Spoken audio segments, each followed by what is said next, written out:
Hey, it's Thursday. It's Rumor and Innuendo. I'm Dominic D'Angelo of AdFreeShows.com, Podcast, Heat Wrestling, and Studio One Sports.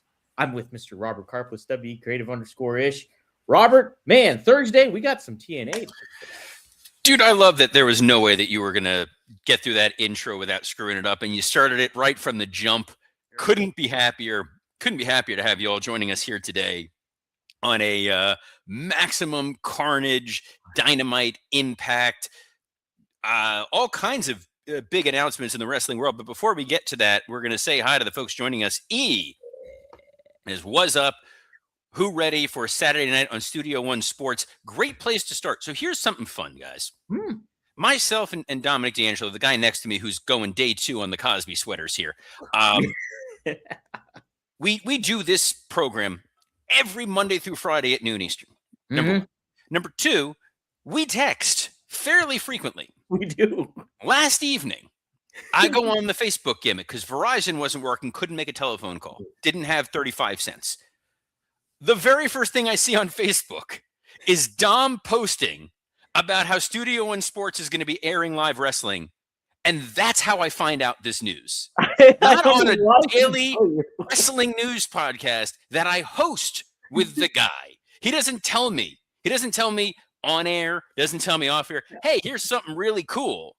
I got to go on friggin' Facebook like a regular jabroni, some jobber off the friggin' streets to go find out what's going on with the dude I share a box with. We'll get to it in a minute, Dom. We're going to say hi to the folks who are here who deserve the attention. Then we'll find out about your thing. Cammy Star says, after morning, guys, another cold, snowy day. Time for hot and steamy rumor and innuendo. Yeah. Now, I'm hot right now about what I just saw. Wanna Breeze says, hello, RNI. Fun fact about TNA. It got its name from a good friend of mine, Dom's bro. I am keenly aware of that fact. It's you know what? I bet you Vince Russo knew. Bet you told your buddy. Bet you told your boy, bro, they're gonna air some programming on the network. Johnny Disco says, good day, RNI. Dynamite and Impact coverage, question mark? Yes. Well, want to be coverage, want to be a preview. Dre Owen says, hello, RNI. AEW should send Double J to Impact since WWE is sending AJ Styles. What did I do to you, Dre? I love that. What did I do to hurt you that you want more Jeff Jarrett on programming? Give me Jeff Jarrett all the time. You can listen to Conrad, who there's a video of some dude. I don't know who he is. Mike sent this to us. It's this guy who does a spot on Bret Hart impression, and it was Conrad and Bret Hart hosting a podcast. This was a godlike moment. Wrestling Old Head says, good after morning all. It's TNA Thursday premiere, something to get excited about. That does remind me. I'm going to text good friend of mine, friend of the show, and is this a break a leg situation or is this a good luck situation? I think it's a break a leg. It's a break a leg because hope you guys kill it tonight. Excited to tune in. Not so excited, just excited because I know that he's gonna be bringing a storm of excitement. Oh, he gets serious about it though. That's for sure. For a minute. See, this is why we're trying to get along. Wrestling Old Head asked, was the Bret Hart impersonator Jason Sensation? No. Jason Sensation was the Owen Hart impersonator. Better. I mean, he does a lot, but his Owen was always spot on. Yes. I'm not a nugget. Wow, Robert. Yes, lots to talk about. I will start about with the announcement that I did not share with Robert for whatever reason. I don't know why I didn't. But yes, my network, StudioOneSports.com, used to be One True Sport, used to be Kurt Angle's old YouTube channel, has now partnered with Exodus Wrestling and EC3 for. Which, by the way, let's put an extra level of crap on top of this. EC3 and I have been friends for we've been friends for so long that when my wife and I went out for our first night out after my daughter was born, the first time that we had like a babysitter we were going out was because he was going to be on an NXT show down here. And he's like, hey, why don't you come on out and go see the show? And we just sat there and BS the entire time. And my wife's like, this is our first outing with a babysitter. And dude, seriously? I'm like, yeah. He and I go way, way back. So clearly, I got no friends in this damn business. You're like the Squidward meme where you're looking through the blinds and me and EC3 are running around outside. You know what I'm talking about? One Breeze says, I bet Dom told Scott about it. He didn't, because I just finished recording with Scott Chapin, Working Stiff. So that'll be in your inbox shortly. Scott also just screwed me over. He was like, hey, let's record at 10. I said, great. He didn't show up till 10:30 because he fell asleep. Gosh. He's been ghost. So it's the best. Anyway, explain to me this graphic that's taking up 90% of our screen, because that looks like Richard Holiday telling me to go fornicate myself. Oh, well, he has a new signature move. You got to check it out. So, yeah, it's New Game Plus taking place January 17th, 6:05 p.m. live on StudioOneSports.com. Check it out. The NWA Heavyweights Championship will be on the line as Silas Mason defends it, too. And EC3 will be in action as well in singles action against Carson Drake. Cal Hero also on the card. Big fan of him. Duke Davis from Pittsburgh area will be on it, as well as Gannon Jones Jr. It's going to be really, really fun. Really excited to present live wrestling on Studio One Sports. It's part of something that I wanted to do on the channel. And so this is the first step into it. And I'm excited to partner with Exodus and EC3 because EC3 is a good dude too. So looking forward to that. He's a piece of crap. You're a piece of crap. I hate everybody. I hate Come all on, you Robert, people. you're tuned in too. I am the opposite of so excited. I will not be. Just for that, now I'm not tuning in. Not at 6:05 Eastern on this Saturday on Studio One. Ain't going to happen. Dang it. Nope. Sorry. Instead, maybe I'll watch Collision. No, I don't know. I'm kidding. Spitefully watch Collision. There's spite, and then there's going out of my way to watch Collision. I did watch the Dynamite last night. I did watch it today. So, what did you think, Robert? That main event, I liked it, Robert. I liked it a lot, actually. MJF taking on Bandito, and it was a great. It was a great showcase for Bandito, I thought, but also a really great showcase for MJF and what he's capable of doing. Phenomenal, Matt. I mean, none of that surprises me. Max can work against anybody and turn it up to meet their level and exceed it, and made this feel like a big time main event match. And I can see a world where they would have been like, do we call an audible and put the title on Bandito? And then everybody's saying, well, this feels a lot like what just happened with WWE and Drew. I get it. And then there's others like, well, point of order. Technically speaking, this match was announced before. It doesn't matter. Yeah. I liked the match. I liked that MJF beat Bandito, but just barely. Yeah. And then cut that promo where we have not established if Max is a babyface or a heel in this return. He's just been Max. And the idea of, they're right, you're going to be a future world champion. And that's why I have to do what I have to do. And then it was Scar throwing Mufasa off the ledge. Yeah. I love it. I loved it. Sold American style. Big moment, big decision. Big fan of all that. And I love where they're going to go from here, because you can now get to a Bandito rematch at some point where Max is going to be extra scared. You've clearly got a Brody King match set up right now. You've got Hangman and Swerve and Joe and Kenny all coming after that world title. It's good stuff. It is, and that's what you want to have happen. You want to create this intrigue of who is next and who are viable candidates to go up against MJF. When, you look back even a month ago and you're just like, okay, what's with this AEW world title picture? A month ago, we were the John Travolta meme.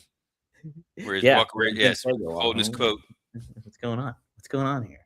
So we got some good results there. And overall, I thought Maximum Carnage was not quite maximum, but it was a fun kind of show. To a certain degree. By the way, Devin Dowling points out something I was about to say, which is the way the camera was set. I thought Brody was turning on Bandito. For about a half a second, I did have that same thought. I'm like, they're really buddying it up for quite a while. But I don't think we're going to get that. There's a world where we don't get the Brody King turn until Bandito wins the title, and then Brody goes and just murder balls him. Do you think I guess he would be a great heel, obviously, Brody King, considering his size, is that. But he is good as a baby face, too, as this big man baby face. So he's a super likable guy. He's a good guy. He's a good dude in the ring and out. Other highlights. There's a lot to talk about in Rumor and Innuendo today. Oh, there is. Yes.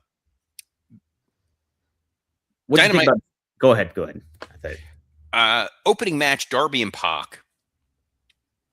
I know we don't care about this. He's got to check off the list of all the people in the Death Riders. I love the fact that this was just like a 15-minute brawl before the match even started. Yeah. No security, no referees, no ringing the bell, no nothing. Just let them get it out of their system. Let them just fight. It's so funny. It's so funny, the inconsistency with which they determine rules or not.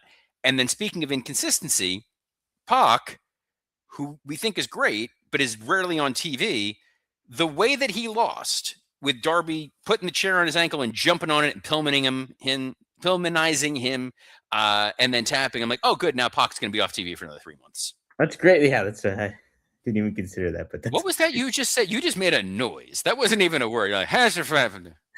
It's like that's a great point. I didn't even consider that, but yes, makes a lot of sense. It was just an all-out Darby taking that unbelievable power bomb or whatever it was, back body drop onto the steel belly to belly. Like there was so many. Yeah, there was so. Tony Gong says Darby abuses his back like it didn't have dinner ready for him when he gets home. We'll have to ask Gigi Dolan at some point. Kidding. Everybody loves everybody. I know that Dom's favorite, Brian Keith, got a little bit of a spotlight here. He did. It was nice to see, but it was upsetting to see that he never gets the bounties. He's always given a bounty, but he never gets the bounty itself. Here's what's so funny about that. Remember, like, there was the bounty with Ricochet like a couple weeks ago? Yeah. And the Don Callis.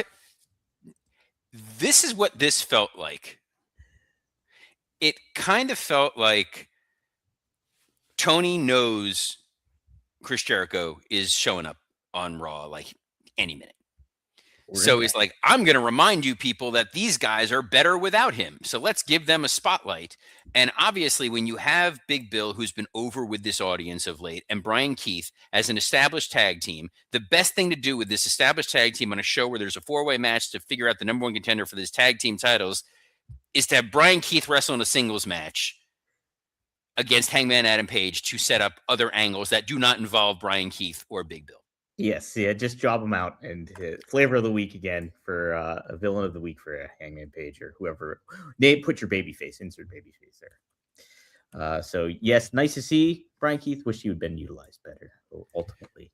But it was fine. The promo of, I get it. It was to establish that Swerve and Hangman are still bros and buddies and got each other's back. And, you know, you burned down my house and stabbed me with a syringe, but we're all going to be, you know, friends now, because we all hate Samoa Joe, who wasn't really even on the show. But can we explain? Is there a reason that Swerve does not like Kenny? Did I forget something? He doesn't like that this is another guy who's just showing up and going after the world title. Oh, that was my take on it. That's it. Yeah, but I didn't like it either. And then Kenny comes out there. Uh-huh. It's like we said yesterday. He doesn't pick a lane. He's either serious or he's not. He's either on his retirement run or he's not. He's a special attraction or he's not.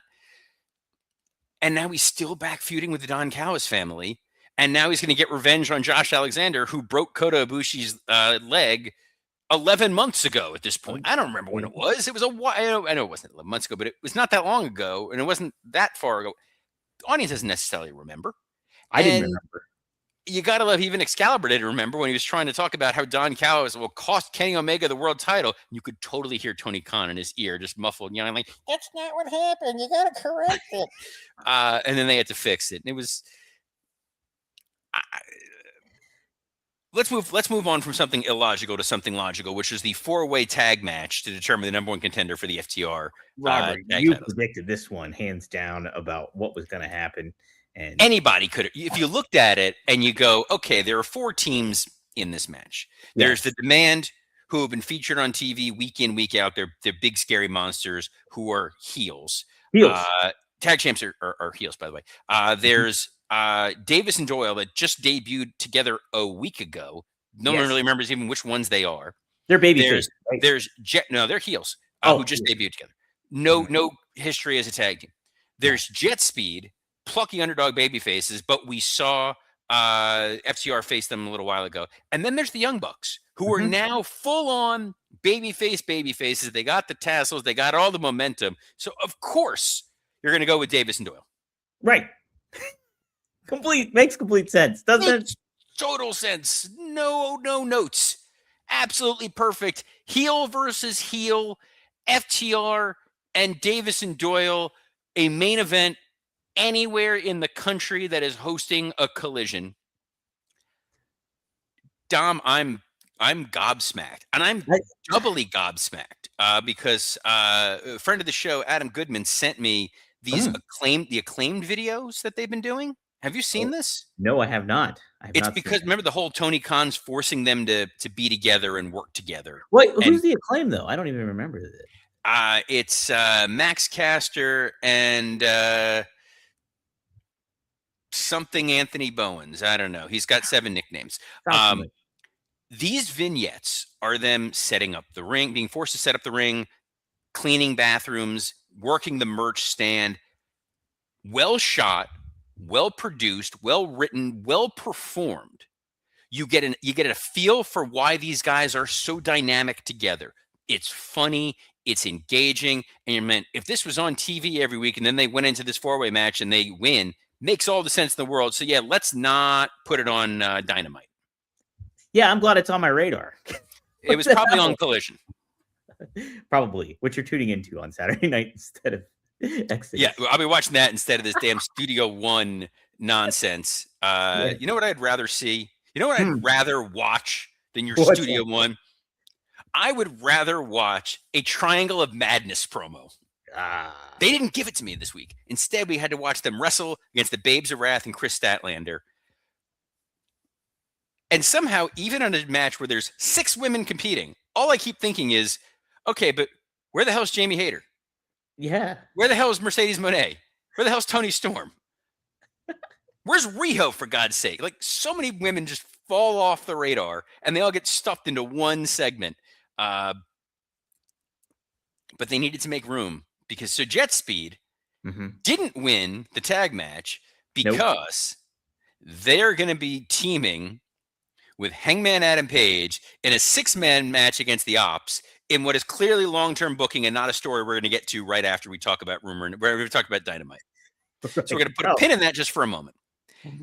Main event, absolutely fantastic. Pin is pulled out. If you are concerned about Collision spoilers, number 1, reevaluate your life.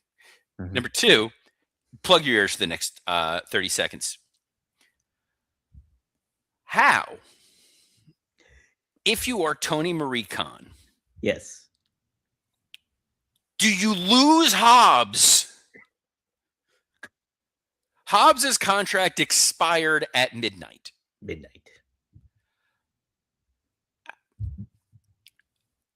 It's not like you didn't know when the contract was expiring. You had to know. It's on like someone in the AEW counsel's office. If it was Mega, who I don't know if she's still there or not, or whoever the hell it is, you got a chart. You know when people's contracts are up. And if you know the guy's not going to stick around and his contract's coming up, maybe you don't put him into a top tier stable. Maybe you don't make him a central focus of your programming over the last couple months when you basically ignored and squandered him for the better part of 5 years. Right. And you're opening the opportunity for WWE to just put him right on their program. Not that they will, but they could. Oh, yeah, are you kidding me? The fact that he didn't re-sign, the fact that it wasn't already announced, that it got out there, he's 1,000% going to WWE. There's no question, no nothing. Tony apparently offered him a boatload of money, and he turned it down because he's young and he wants to shoot his shot elsewhere. And I can't blame him. I can't either, not whatsoever. But I can blame AEW, and I think this is a systemic problem for all elite wrestling. They had a can't-miss prospect, a guy who he's got the look, he's got the airport test, he's got the skills in ring that can be refined over time. He's got promo skills. There are promos. You go watch him out there. He's great. Dude delivers. He's got a compelling real-life backstory. They turned him 1,000 times like he's the Big Show. He was a dude I said they should have called an audible when he wrestled Moxley for the world title and just say, put the title on Hobbs. Let's see what this guy can do. I said the same Instead, thing too. Yep, put him on. he's going to be on. He's going to be on Raw, or SmackDown, or even NXT. And Tony just gift wrapped and gave them another huge star. You know, Dre Owen says the problem, WWE has a stupid stacked roster. Hopefully he's not lost in the shuffle. They're not going to lose Hobbs in the shuffle. And it's more to the point of, you look at the future of where WWE is going. Braun Breaker, Obafemi, Trick Williams, Hobbs.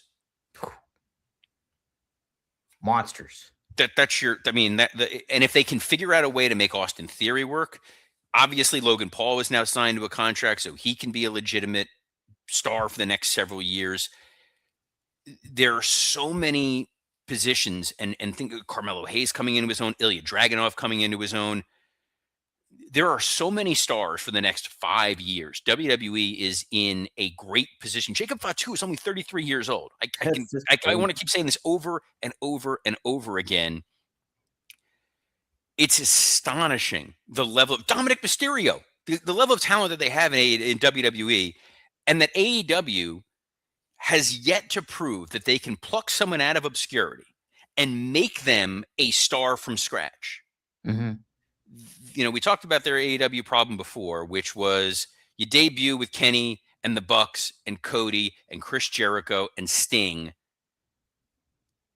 and then you don't make anybody. The only guy they've probably made in the last 6 years is Hangman, who was already a New Japan star. He felt like a bigger deal outside of AEW than coming into it at some points too, I think. You know, anyone that wants to say MJF, and Devin Allen just says MJF, check the history books on that one there, kids. Yeah. MJF, they could manufacture that he was, but certainly he created the MJF persona way before. But it's like you look at who they claim was their pillars, and it was Darby, it was Jack Perry, it was MJF, and it was Sammy Guevara. Yep. One of those four are a valid pillar. I think Darby is great in certain instances. His instincts always seem to be off, and he has not really transcended to be your A1 top star.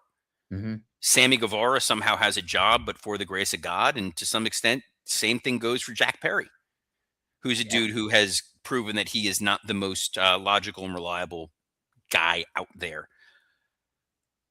Losing Hobbs. The other pillar, too, is Britt Baker. Who? Britt Baker. Remember her? I don't remember any woman that's not immediately on my television. Next thing you're telling me there was a woman that wrestled there named Sheeta. I'm like, there was no Sheeta. It's all a myth. Hologram. Bless you, Dre. Dude, Scott tried to tell me with a straight face the best match of the week. He said Commander wrestled whoever the hologram copy is. Klon, whatever. And he's like, oh, it was a hell of a match. I'm like, sure. Clang. The biggest surprise on Dynamite, if I'm honest, was how quickly they announced that they signed the Rascals. And way to eat TNA's lunch. Yeah, I mean, like, obviously you lose Hobbs. That's a huge star to lose. The Rascals, though, they've cut their swath, not just in TNA, but a little bit in NXT as well. So it's just like, and those guys have personality. It's a great, fun kind of faction. They do seem fit for an AEW kind of group, but how are they going to be utilized? Are they going to get lost in that show? How are they going to be utilized? They're like 7 other groups that I can think of right now. They're that top flight Scorpio Sky stable. They're the conglomeration. They're Jet Speed. I just think they're going to get completely lost in the shuffle like everybody else. Mm-hmm. They're very talented, but distinguish them. Absolutely. And how are you going to do that? You can't distinguish them the way you can Hobbs. No, you can't. It's 4 guys in total that you're trying to utilize and maximize. So what did But it felt like a little bit of like, well, we're going to try to steal TNA's thunder. We got Jake something last week. Wrestling Overhead said Griff Garrison just put his phone on airplane mode. Remember Griff Garrison? Oh my God. Good looking kid, tall. Great. I enjoyed Griff. Looked like a standout. You're like, oh, this is the guy of the future. Seemed to have some personality too that you could use. I don't know. He's no workhorseman. But the workhorses over at TNA are going to get a chance to shine this evening. Have they previewed the matches? I know A there's at little least bit, one. yes, they have. It's Frankie Kazarian. He's taking on Santana. Frankie Kazarian's your champion at the moment, so that's the world title headline match. But we also obviously have AJ Styles will be showing up for this too, and that will be extremely fun to check out. Also, there's trios action as the Hardys tag up with Elijah. So that'll be a fun way to kind of introduce a bigger audience back to the Hardys again and stuff like that. And I can't remember the other match because I was trying to pull the card up, but my Twitter link's not working right now for some reason. So try your X link. Yes, let's see if that helps at all. Nope, this is TNA. Come on here. Where's it at? I mean, even those matches right there, like Kazarian versus Santana for the TNA title. It's great because you can tell the story through video packages of Santana, the emotional journey it took for him to get the title and losing it. And then you can have him most likely win the title tonight. And if this is a jumping on point for lapsed fans of TNA or someone who's sampling it, now you got a guy to ride with going forward. Look, I remember way back when Ring of Honor debuted on HDNet. Yeah. The very first guy they built it around was Mike Bennett. That he was the prodigy. He was like, this is your new entry point. This is the guy you're going to take the journey with. So I think putting the title on Santana feels like a really smart decision on the part of TNA. And letting the Hardys go wrestle in a 6-man tag match feels like a smart decision on the part of TNA. Let people see this is a well-produced, well-shot, well-put-together program. Get excited about it and enjoy it. And we're going to get a chance to talk about it tomorrow, Dom. Yeah. Also, got to add too. We talk about AEW stealing a little bit of TNA's thunder here. Well, they did announce today. I don't know if you saw it too, Robert, but Nick Nemeth actually resigned with the company, so he'll be in the mix as well for TNA on their docket moving forward again. So good news for them in that regard. Yeah, should be interesting. There's some speculation. Could we see Chris Jericho tonight, Robert? Would this be a way to make that return? Absolutely not. I would not use Chris Jericho in this spot because I think because the second that happens, you're now completely signaling, he's going to pop up in WWE programming at some point soon. I would hold off. I would not necessarily utilize him. I think you lean on a lot of the talent that's there. You want to introduce them to the audience. Mainstream fans are going to tune in because it's a premiere. They always wind up doing that. When SmackDown went to USA Network or when it went to Fox, big numbers. When it's in Netflix, big numbers. Like, you want to trust that wrestling fans are just going to tune in to see this new program. They're going to tune in to see the Hardys. They're going to tune in to see a world title match.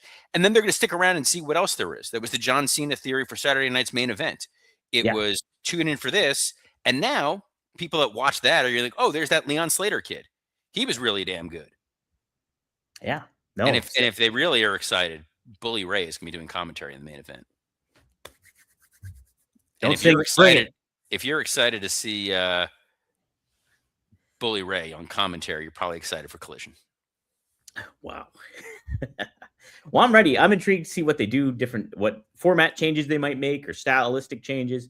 So it'll be interesting to see how they present it on AMC tonight. I will be doing a live watch along on StudioOneSports.com too. Thanks for inviting me. If you want to come, you can. I just made it this morning. So I was invited. You want to join? Devin Dowling asks who the commentators are. I know Matt Raywald of Broke Return Championship Wrestling is one of the commentators. Who's the other commentator that you may have sat down with recently, Dom? Well, I chatted with Tom Phillips, who's the play-by-play man on StudioOneSports.com. You can check out that interview now as we talk about tonight. There you go. I love how you thought that was the end of the show and you forgot that we didn't conclude the show. You did your end of show voice, and I love that. So you know what? To that end, we will be back tomorrow, noon Eastern, as we are every Monday through Friday on a plethora of platforms, including the WW Creative _ISH X account, the @Dominic D'Angelo. I was almost going to say Twitter because you said Twitter.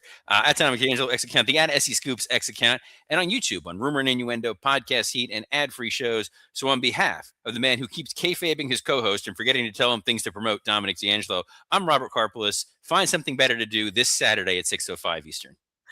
Hey, tomorrow we're going to have Chris Jericho on. Get ready, cuz.